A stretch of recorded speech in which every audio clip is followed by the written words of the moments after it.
All right. Recording. This is Pat, everybody. He's the client.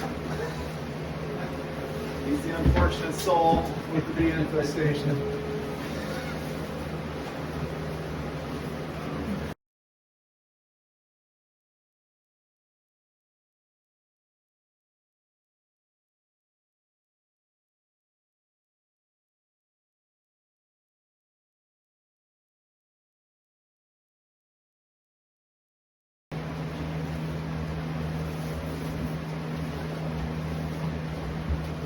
Dead ones in here.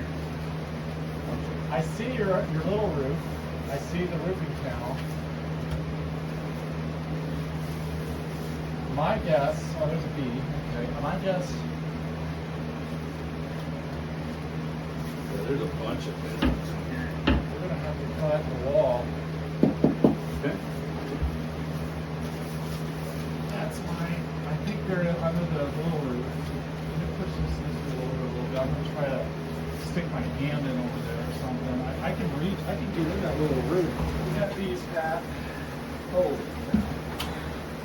cow. Holy cow. That's for you. Okay. Yeah, I can set that down somewhere. Oh, wow. I think we nailed it. You gotta trust the thermal camera, huh? Because it said it was here. Why?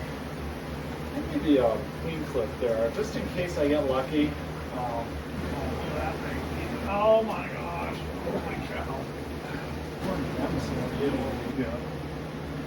These made it right on your property. Holy cow! Yeah. So what they do, this is very typical for a big colony, is they build the comb at an angle. It's very top-heavy. That's where the honey is. Whoa! Dude, look at the size of this thing. Jesus. Okay, it's very top heavy. How does if I squeeze the honey, my fingers go right through it. Yeah. It starts, and see how it's slipping out of my hands? It's very slippery. Come on out of there. Oh, Jesus. Gosh. So we're starting to see the beginnings of the brood nest. It's typical for the brood nest to be close to the entrance, and it's, as we move left. Now, what kind of project is she?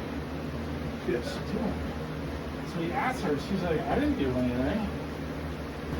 He realizes that We just keep getting bigger.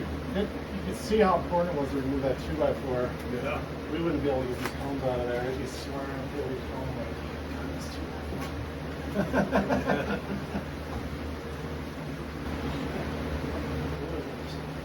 Oh, it's a good 2x4 second now. It's 2x4. That's why his pump's so narrow. It's too big.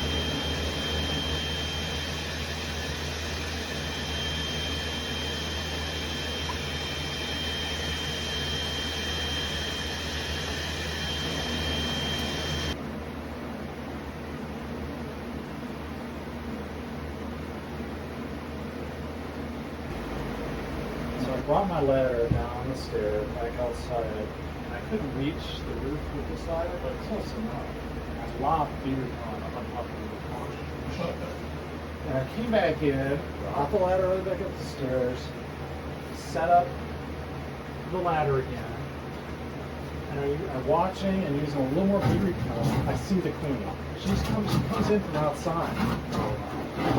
And then, as I'm reaching for my queen clip, I lose sight of her. Like, where'd she go? Where'd she go? And I come down into the room, and there's a fold in the wallpaper, flat. And I didn't find this right away, but it's happened to me before, where I fold back to flat, and there's the queen. She's in the fold of the wallpaper. And I was like, holy crap, did I get lucky today? Normally you just wad up the wallpaper and throw it out the window or whatever, and but this, when I see a clump like this, you gotta pay attention because it could be her, and they will do this. Oh, and she is here. Let's bump. Nice. Boy, sometimes it sounds like I know what I'm talking about. I mean, it's rare, but it does happen. I want you to see her before I grab her. You see her? She's on the black cord. Yep. That's her, that Long long tail. with, yeah. And I saw that clump, and I thought, you know, you should look for these queen and these clumps, Pat. And then as soon as I say that, She's right there. I'm like, are you kidding me? Also figured just pops right there. Oh wow. Yeah, 2 people. That's the way to go. I hate hanging around the ceiling. Oh man. Well, everybody.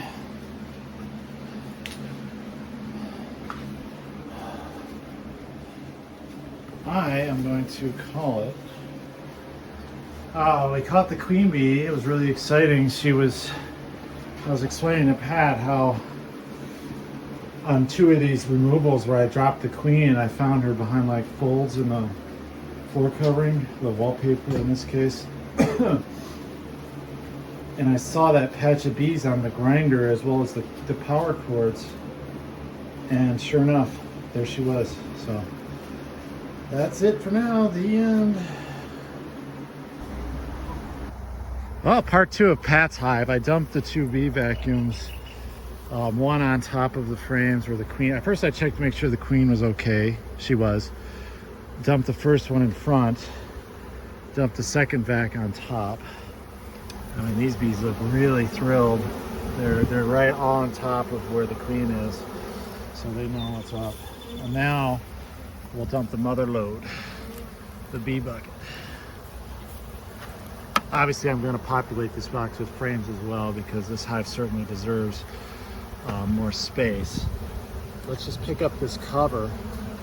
I want to show everybody like the amount of bees that are hanging on the bottom of this cover. Dump them first.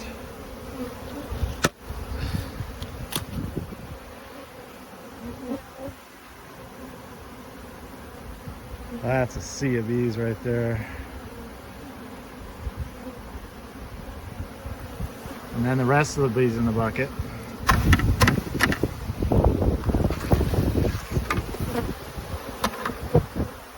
Might let that settle out a bit and then I'll try to pluck the insulation out of there.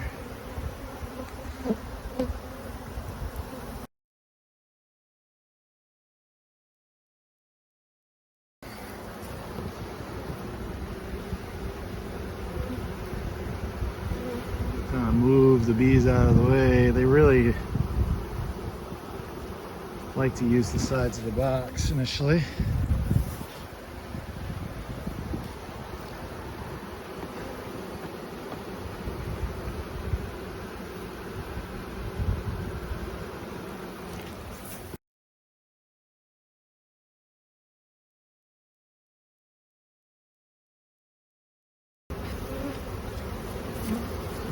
Pretty friendly bees, I'll tell you. Didn't really notice much hostility the whole time we're working with today.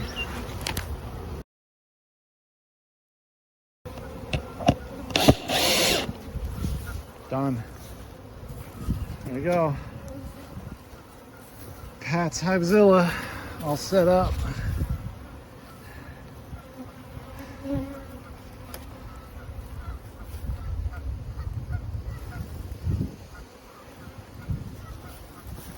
Take a tour here. I'm not sure who this is. They still live. Russellmont. And then we have the Lasco box, I think. I'm not sure. Oh, this guy was the block wall. Friendly Energy. Still feeling kind of light.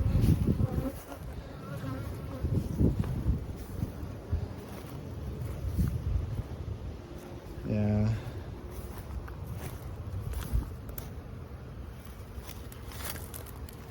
Yeah, they're all flying, that's for sure. They're flying. I'm not sure if that one's flying. There's roof is definitely flying. This one's definitely flying. That one's definitely flying. And two are Pat's, and then we got Pete's Swarm from a few weeks ago. They're definitely flying. So, next time.